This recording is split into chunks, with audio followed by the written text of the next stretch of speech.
It's time to move on to the last example of implementing conditionals. This time, we're using a switch case. Let's scroll down to the code we wrote for our set-top box control. Remember this lesson? We created a button event to handle the 7 buttons on our touch panel: play, stop, pause, next, previous, fast forward, and rewind. We created a variable called last button and assigned the incoming channel to the variable. We then used the to command to send the IR code to our set-top box. We also created a data event where we configured the IR port on the Netlink's controller. We're going to expand on this lesson. The goal of this lesson is to create 4 new buttons on our touch panel that are going to be used as channel presets. Then, using a switch case conditional, we'll write the code necessary to handle all the buttons on the set-top box page of our touch panel. Let's begin by opening up our touch panel and adding our 4 channel preset buttons. I'll open up the set-top box pop-up page so we can edit it. I'm just going to copy and paste one of the smaller buttons and put it over on the right side of our page. I'll immediately go to our Programming tab and remove the channel code that was pasted over. I'll leave the channel port set to 3. We'll come back to this after all 4 buttons are created and assign new channel codes. I'm going to go to the States tab. Under All States, I'm going to remove the text. Instead, I'm going to add a bitmap. Select Bitmaps and click Add. Find the one you wish to use, highlight it, and select OK. I've already downloaded 4 channel icons from amx.com: CNBC, CNN, the Weather Channel, and NBC. If you would like to download these as well, they're located in the Tech Center on amx.com. Browse through the UI Resource Center to find the TV channel bitmaps. If you don't feel like downloading and importing these, no problem. Just put some simple text in here instead. Click OK again to exit the bitmap dialog box. Our bitmap now appears on our button. We need 4 of these presets, so I'm just going to copy and paste 3 more of these. I'll arrange these buttons nicely on our touch panel using the Position Assist tools from our toolbar. I would encourage you to pause this tutorial and play around with all of these positioning tools, as they are extremely helpful when building user interfaces.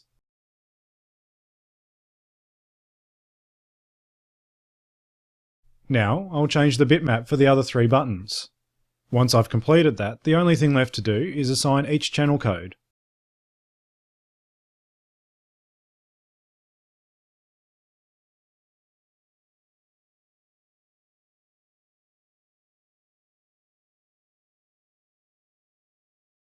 Before choosing the channels that I want to use, I'll go into the Function Maps tab and see what's available on port 3. Just as I expected, the only channels that have been used so far are 1 through 7. I'll select the first preset button and assign it channel code 101. I'll look and make sure the feedback is set to channel. Finish assigning the other 3 buttons, channel 102, 103 and 104. There we have it. Our touch panel modifications are complete. Save the file and close out of TP Design 5. It's time to jump into our code. The button event using channel 0 is already created for us. The way this works right now is whatever channel comes into the event, we simply pulse the same IR channel on our set-top box. This works great for all the transport buttons, but it won't work for these 4 new preset buttons. Think about it. The preset buttons are channels 101 through 104. With the code as it is, if you press channel 101, it's simply going to try and pulse IR channel 101. What we desire is to press the button and change the channel to CNBC. So, we need to create a conditional. First, let's comment out the existing to command. Don't delete this, we still may need it. We'll keep the variable because we can use the last button for our evaluation. Start the switch statement directly under the variable assignment. Switch, open parentheses, last button, close parentheses. Open up a set of braces for the switch. All of the cases will go inside here. Now we write case 101 : and once again open up a set of braces. I'll now create a case for each of the 4 preset buttons.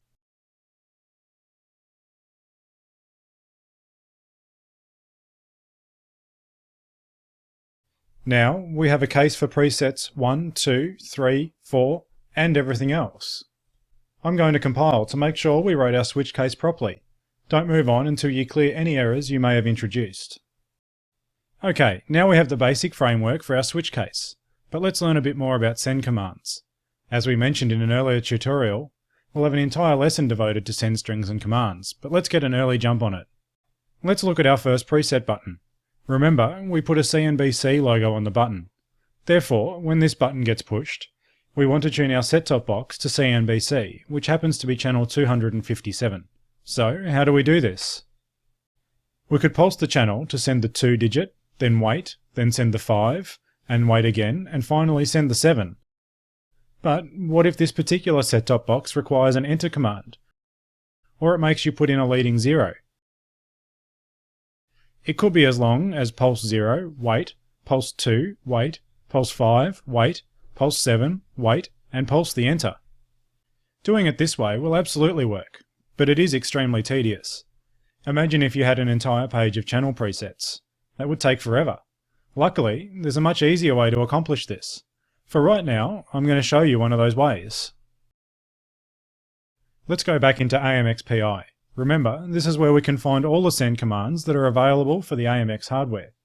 We'll look under the command definitions, device control, central controllers, and I'll just choose one of the Netlink's NX integrated controllers, the NX3200. Remember, we're working with an IR device here, so I'll choose IR serial send commands. This list looks familiar. This is where we found the set mode IR and the car on send commands when we built our online data event for this IR port. There's another very useful command at the bottom of this list, the XCH command. Open it and take a look. By using this command, we can send the entire channel in one shot. So, for our CNBC channel, we would simply use this send command and send XCH 257. Also helpful is the XCHM command. At the very top it says to use the XCHM command to set the format or pattern. Click on it and take a look. This is where you'll set the mode with regards to how your set-top box operates. Does it require a leading 0? Does it require an enter button, etc.? Look through the different modes that are available. For this example, let's say our set-top box operates by requiring the use of a leading 0, up to 3 digits in length, and it also requires an enter button be pressed. So, what mode do we need to set it to? If you chose mode 1, you're correct. Let's copy the example send command and return to our code to properly set the mode. Now, the question is, where do we set the mode? Do you do it before each XCH command? Do you do it in the button event? No. This is a configuration command. Once you set the mode, it's done. Therefore, let's add it to the online data event. Be sure to change the device to DVSTB. And also, we said the mode we desire is mode 1. Change that as well. There we have it. Now every time we use the XCH command, it will format the command properly. Let's go ahead and use it. Back up to our first preset. I'll put in the send command dvstb, comma, double quote, single quote, XCH, space 257, close single quote, close double quote, semicolon. I'll copy and paste the other 3 presets. CNN is channel 16, the weather channel is on channel 688, and finally NBC is on channel 325. We've now built the code for all 4 of our presets. We now have to put in the code for all the other buttons on the page, the transport buttons. This is incredibly easy. Remember we commented out our to command? Well, let's go, cut that out, and paste it in our default case. That's it. This block of code now evaluates the incoming button press against each case. When one is true, it executes. If none of them are true, it will execute what's in the default case. I want to review one more thing before we move on. We haven't dealt with feedback for these buttons yet. Since we just went through this in the previous lesson, I'm going to go rather quickly. I'll start by scrolling up and creating a variable. We'll make it a volatile integer and I'll name it nActivePreset. I'll scroll back down to my button event. I'll now add my variable to each case statement. In the first case, we'll say nActivePreset gets 1. The second nActivePreset gets 2. The third nActivePreset gets 3. And the fourth nActivePreset gets 4. For the default case, we don't want any of the preset buttons on. Therefore, we'll say nActivePreset gets 0. All that's left to do is add the single line feedback statements. Scroll down. Under the existing feedback statements for our set-top box, I'll add 4 more for each of the preset buttons. dvtp_stb, channel 101 gets nActivePreset double equal 1. I'll repeat this for the 3 other buttons. We're completely done.